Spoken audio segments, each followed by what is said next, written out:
নমস্কার বন্ধুরা, আজ বানাচ্ছি শুধুমাত্র টক দই দিয়ে আলুর দম। তো একদম ছোট সাইজের আলু 500 গ্রাম সেদ্ধ করে খোসা ছাড়িয়ে নিলাম।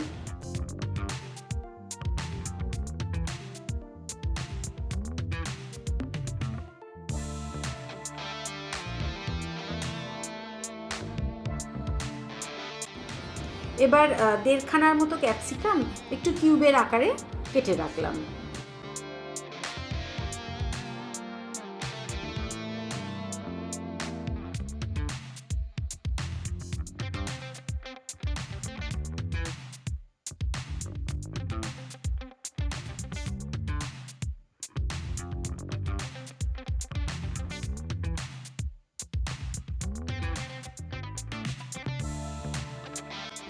এবার দুটো টমেটোকেও ভেতর থেকে বীজ সরিয়ে একইভাবে কিউবের আকারে কেটে রাখবো।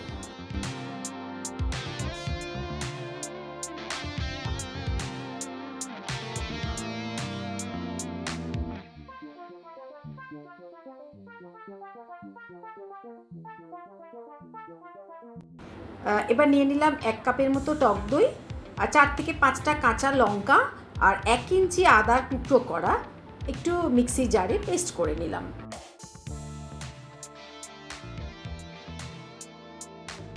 এবার কড়াইতে বেশ কিছুটা সাদা তেল, মানে 4 চামচের মতো সাদা তেল দিলাম।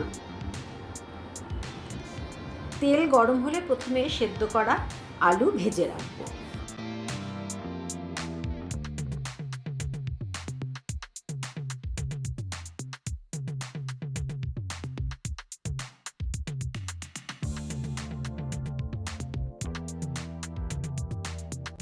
ভেজে রাখা আলু তুলে নিলাম। এবার বাকি যে তেলটা কড়াইতে ছিল ওই তেলটা একটু ছেঁকে আর একটা কড়াইতে ঢেলে রান্নাটা করব।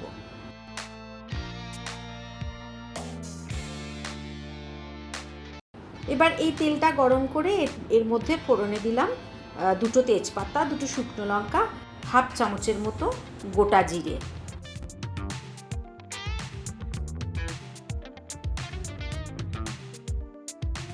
একটু নেড়ে নিয়ে ওই মশলার পেস্ট, মানে আদা আর কাঁচা লঙ্কা পেস্ট দিয়ে দিলাম।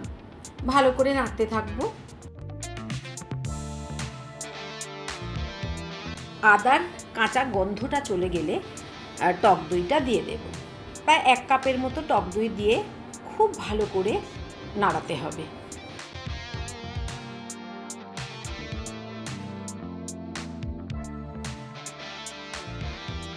বেশ কিছুক্ষণ সময় ধরে ভালো করে নাড়িয়ে নেব।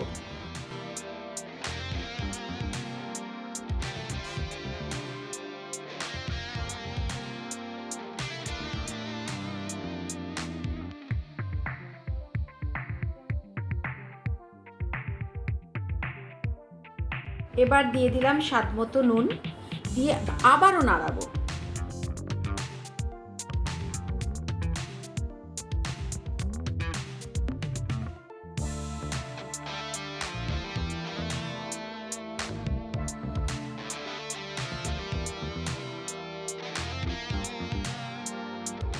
এবার ভেজে রাখা আলু দিয়ে দিলাম। ভালো করে নাড়িয়ে নাড়িয়ে রান্নাটা করতে হবে। দইটা যাতে খুব ভালো করে আলুর সঙ্গে মিশে যায়। এতে আমি হলুদ দেব না, কাশ্মীরি লঙ্কার গুঁড়োও দেব না, একদম দেখতে সাদা রঙেরই হবে।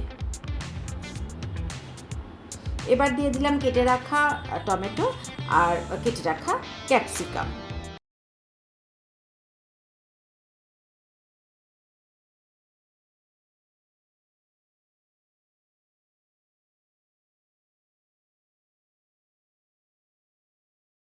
যতক্ষণ টমেটোটা নরম না হয় ততক্ষণ আমরা এভাবেই নাড়াতে থাকব।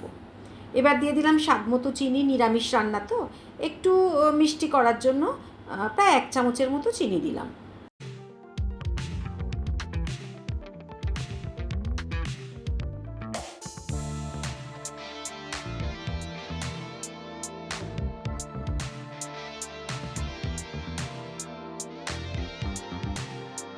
তেজপাতাগুলোর কাজ প্রায় শেষ। এবার তেজপাতাগুলো তুলে ফেলে দেব।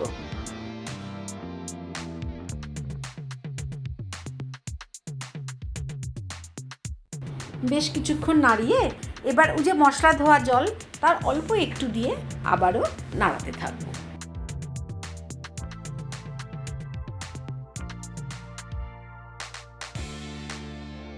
দেখুন বন্ধুরা, প্রায় রান্নাটা শেষের দিকে। এবার দিয়ে দিলাম বেশ কিছুটা ধনেপাতা কুচি, দিয়ে ভালো করে নাড়িয়ে নেব। খুব সুস্বাদু, একবার বাড়িতে করে দেখবেন।